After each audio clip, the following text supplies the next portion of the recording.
Good morning. My name is Ted Myerson. I'm an AARP volunteer with the state of Maryland. Maryland AARP for several years has worked with nearly 25 partners around the state, including the U.S. Attorney's Office, the Maryland Attorney General, the Maryland Comptroller, the Department of Human Services, the Department of Financial Regulation, the Consumer Credit Counseling Services of Maryland, the FBI, and other county level organizations to raise awareness around issues of elder financial exploitation. The holiday season is a time when we're all vulnerable to scammers and thieves. Today, we're thrilled to have an expert from the Consumer Financial Protection Bureau talk to us about elder financial abuse and scams. Lisa Weintraub Schifferle is a senior policy analyst in the Consumer Financial Protection Bureau's Office for Older Americans. She leads the Managing Someone Else's Money program and supports the office's work to combat elder financial exploitation.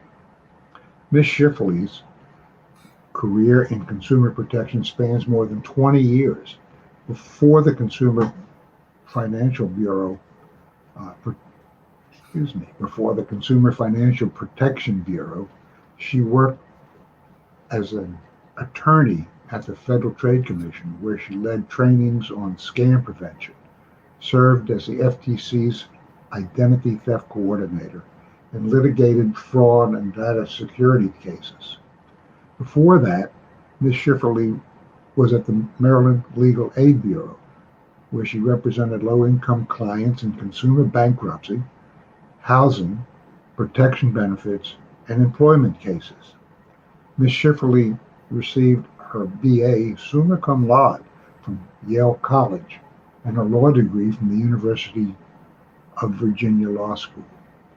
Lisa, welcome. I'd like to start by asking why the holiday season is a time when all of us are so vulnerable to scammers and thieves.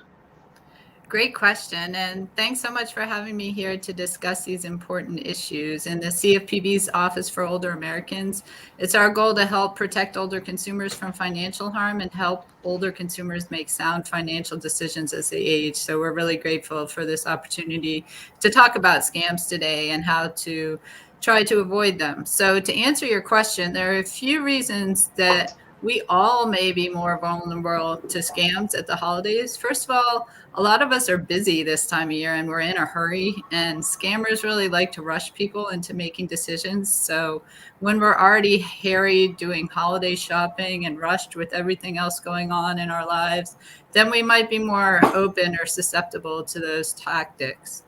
Also, a lot of us are shopping online more, and that's obviously very convenient for many of us, but it also means there are more opportunities for scammers to take our money or personal information online. Another thing about the holidays is that some of us may be traveling. So we may be tempted to use unsecure public Wi Fi when we're traveling, which makes our personal information more at risk. Or we may be traveling with passports or other identification with personal information that, if we lose them or if they're stolen, can lead to identity theft and scams. So there's a variety of reasons that we are susceptible to scams at the holidays. Well, what kind of things are out there that, what are the most prominent scams?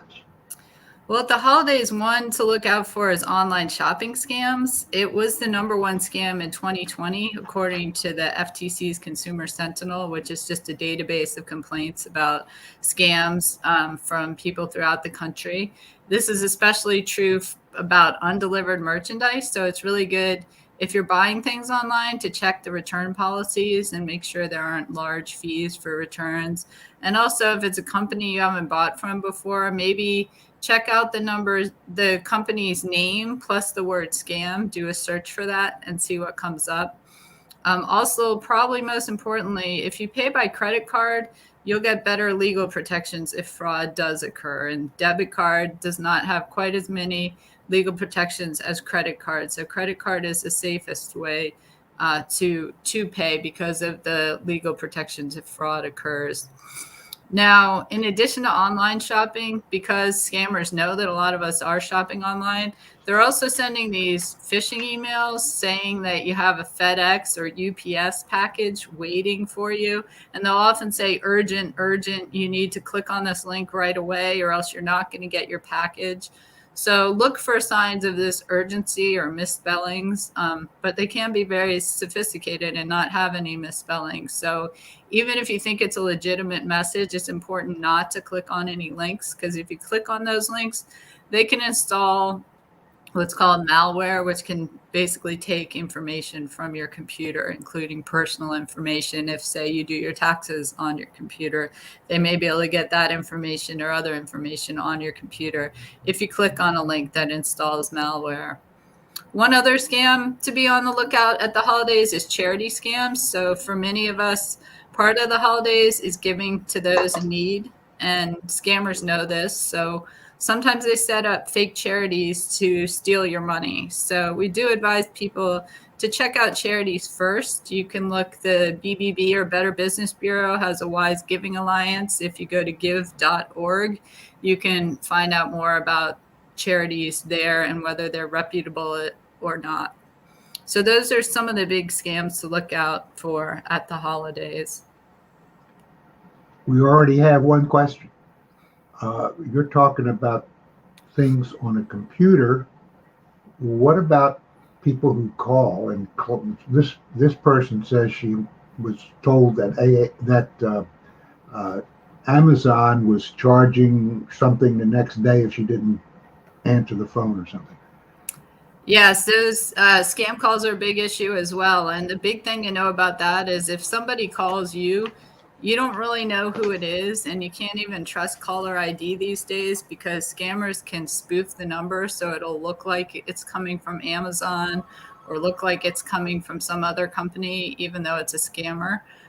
So really, if you have any concerns about a package, it's best to go to the company that says they're contacting you directly, type in their URL, don't click on any links again, or call them back in a number you know to be correct. Because if someone's calling you, then you don't know who it is. It could be a scammer, and you don't want to give any personal information or money when the call is not initiated by you. Are there any scams during the year that target older people? Definitely. One of the big ones is romance scams, and this can have a twist at the holidays because oftentimes people feel lonely at the holidays, so maybe more susceptible to romance scams. Happens when you meet someone online and they develop a relationship, but then they ask you for your money, usually by gift card or wire transfer. Often they'll say they want to travel to see you, or they need the money for a medical emergency, but then they take the money and disappear. And the thing to know about these scams is this is the biggest dollar loss scam of any other type of scam recently. In 2020, reported losses to romance scams reached a record 304 million, which is up about 50% from 2019. So really, during the pandemic, scammers have ramped up their efforts about romance scams, and they can be very, very believable. The scammers take a while to build up your trust and build up a relationship usually before they ask for money. So people should just know that these are international crime rings that can set up fake profiles and often target multiple people. So it's really important to be on the lookout. If anyone asks you to send money by gift card or wire transfer that's an online love interest, don't send it. That gift card or wire transfer is a really big red flag, and we usually advise people not to send money to anyone who you haven't met in person. Now, another big scam that targets older adults throughout the years, and really everyone, but this one's the most reported scam by older adults, are the tech support scams. So that's when you get a message saying there's a virus and you need to click on a link or call a phone number. And then once you call, they'll either sell you software that you don't need. They'll say they're remoting into your computer and finding viruses, but they're really just making that up and selling you a software package you don't need.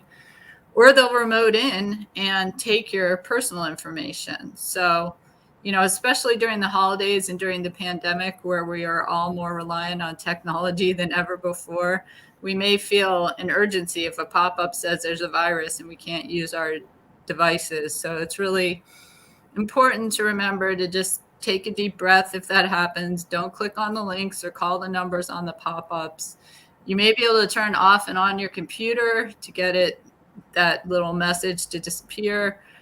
If that doesn't work, you call a number to be correct for reputable tech support, or call a helper. I know my dad uses a nephew who is a computer science major in college as his tech support. So, call a knowledgeable friend or family member if you need help, but don't click on those links or call the numbers on the pop-ups.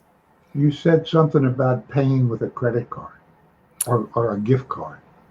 Right. I mean, that's a big red flag. And with the tech support scams, they may often tell you get an Apple gift card, which sounds believable because if you have an Apple computer and you're dealing with Apple technology, you may think, oh, this is really Apple because they're asking me to get an Apple gift card.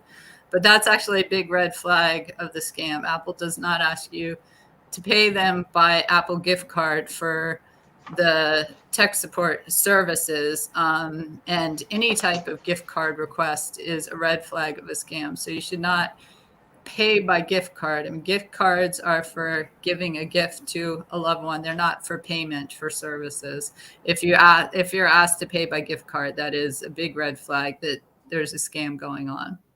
Wow. So let me ask you this, just shifting gears a little bit. We're in the middle of a pandemic, and you referred to that when you started, saying people are buying more online and whatever. And now we have a new variant threatening to come up. Are there scams out there that directly go toward the pandemic or something like it? Definitely there are. And, as soon as we get off this call, there'll probably be an even newer one that we haven't yet mentioned or envisioned. But some that we do know about there's an errand helper scam, which happened earlier in the pandemic, especially when people were quarantined, where people would offer to help older adults or other people who are homebound with errands, but then run off with the money. So this may become an issue again with new variants, or just as people, isolate over winter months. So people should know that you can find reputable help for errands and for a whole variety of other services through the Elder Care locator at eldercare.acl.gov or 1-800-677-1116. That's a free service from the federal government. So it's a great way to find out about resources in your area. Another scam that we're seeing related to the pandemic are government imposters.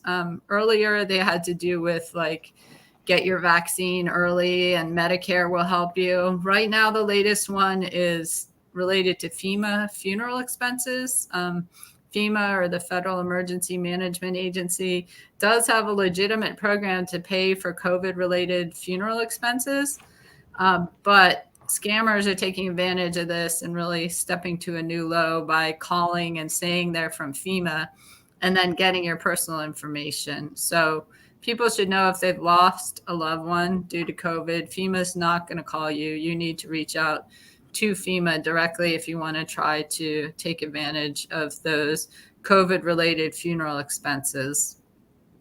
One other pandemic-related scam that I want to mention are foreclosure rescue scams. So we know right now that many people are behind on their mortgages and rent, in part due to the pandemic. Many people have lost jobs or taken time off to care for loved ones.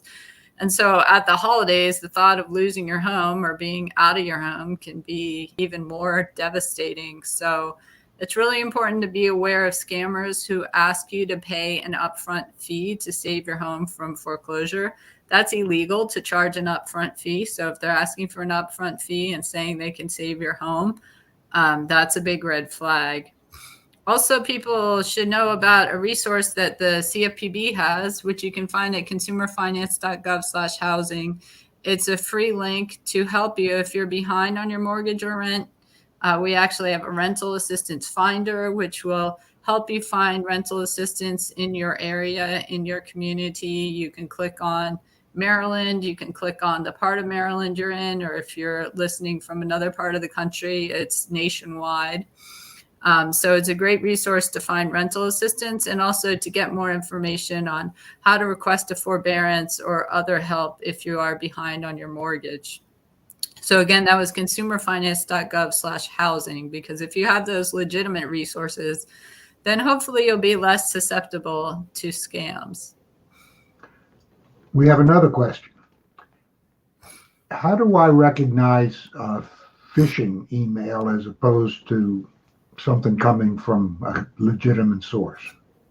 Well, that's a very good question. We used to say, check for misspellings and check for things saying urgent, act right away, because those are red flags of a scam. And they still are. If you find misspellings or if you find weird logos that aren't quite the company's actual logo that look like a copycat, those are red flags. But the phishing emails are getting really sophisticated. So you may get an email that looks totally legit and you may not be able to tell. So again, that goes back to the advice of just don't click on the links in the email.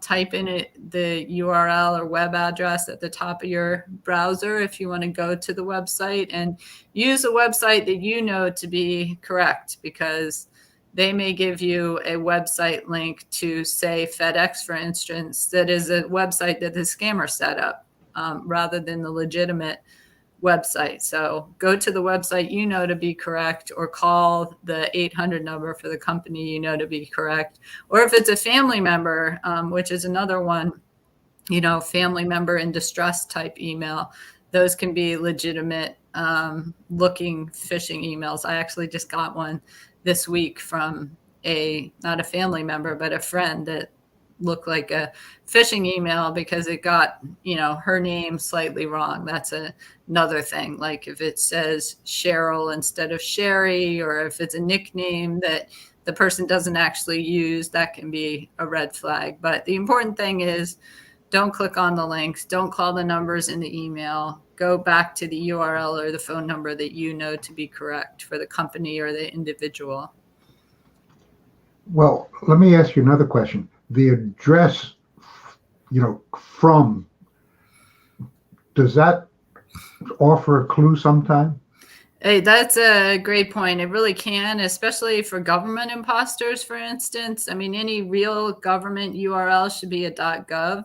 So if someone is saying .com, socialsecurity.com or FEMA.com, then that's a scam website. It should be .gov for the government websites. And also even for, .com and company websites, sometimes it'll just be a copycat that's not really the real website. We've seen that a lot with, annualcreditreport.com is the legitimate place to get your credit report and check your credit, make sure nothing's up. But there are all sorts of other scammers who try to make it like freeannualcreditreport.com or freecreditreport.com or whatever it may be, to look similar but not quite the same. You mentioned government. Will government ever call you? It's very unlikely that the government's going to call you. They're not going to initiate a call like from Social Security, the IRS, or FEMA. If you have, started down a path with, say, the IRS in terms of some sort of issue and you've already contacted them, then yes, the person you're working with may call you back. But the government just, for the most part, doesn't have the time and resources to do that kind of outgoing call. So if you get a call saying it's from the government offering you these FEMA, expenses, or saying it's Medicare offering you special access to services, then it's really best to call back at, 1-800-MEDICARE, or look up FEMA's number and call them back. Is there ever a time when you feel safe giving people information like a Social Security number? I don't feel safe giving that information over the phone ever, but certainly not if someone has called me. If I've initiated the call, I might feel safer if I know I've called, IRS, but you could also accidentally call the wrong number. So I prefer really not to give my social security number in particular unless absolutely necessary, and then usually only in person in writing. There's very rare instances where over the phone people are going to need your social security number. All right. But I think I heard you say that if somebody else initiates a call, never. If Right. I initiated the call and I know who I'm calling a doctor's office, and I know it's the doctor's office, and they need to put a Medicare claim in or something, and they need information, but I initiated that call. Would that be safer? That's definitely safer. I mean, like I said earlier, yeah, you're picking up on the theme that if someone calls you, you can't tell who it is. So you shouldn't give any personal information. If someone calls you, if you initiate the call, it is much safer. Yes. Good. Okay. Especially if you initiate the call to the number you know to be correct and are not just calling back the number that the scammer gave you on the scam caller in the email. That's the catch. All right. So if I got something that I think is a scam, what do I do with it? Well, you can report it, and we would encourage you to report it to the FTC at reportfraud.ftc.gov. So that is a nationwide database of scams that law enforcement throughout the country have access to, and it can help agencies like the Federal Trade Commission shut down these scammers so that other people don't lose money to the scam. And it can be helpful to report the scam even if you don't lose money to it, if you recognize it as a scam, to give information about the phone number and the phone number that the call came from, if it was a phone call, and other information, so that the government can track patterns and try to shut down these scammers. Since I am involved with it, I need to comment. There is the AARP Fraud Watch Network. And if you just Google AARP Fraud Watch Network, you can reach them. You can get advice. You can report a scam. There's all kinds of services that are available there if you think there is a scam going on, where you can check things out. They're good. I'm part of that, so I got to talk about it. So let me ask you this: do you have any final thoughts about where we are, what we're doing, and how to protect ourselves? Sure. Well, first of all, knowing about specific scams is key. So it's great that we're having this conversation today, because studies show if you know about a specific type of scam, you're far less likely to lose money to it. So that's why talking about scams is also really important, because you may know about scams. You're on this call right now. Anyone in the audience knows about scams, but you probably know someone who doesn't know as much. So it's important to share your knowledge and pass it on, and tell friends and family about scams to help them avoid them. And also, there are a few key tips that we've talked about throughout that are really important to keep in mind. One is, don't give personal information to anyone who calls or emails you. You can't tell who they are and can't trust caller ID. If you initiate the call yourself, that is safer.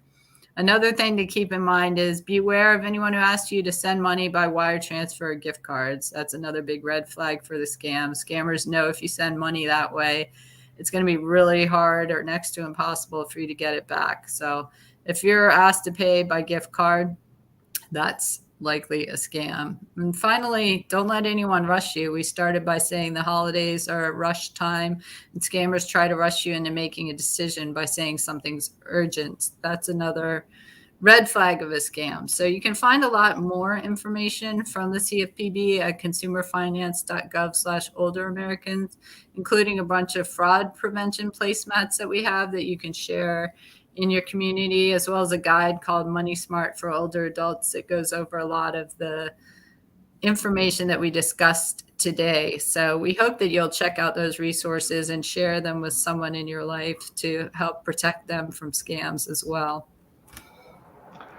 You know, Lisa, I just said that I'm part of the Fraud Watch Network crew around the country, and I need to compliment you because I hear a lot of people talk about fraud. I've never heard anybody more involved, more knowledgeable, and more clear on the subject. So I want to thank you on behalf of AARP and all the people who might be listening, who might be saved from harm because of what you've had to say today. Thank you, thank you, thank you. Thanks so much for having me. And I hope everyone has a safe, happy, and healthy holiday season.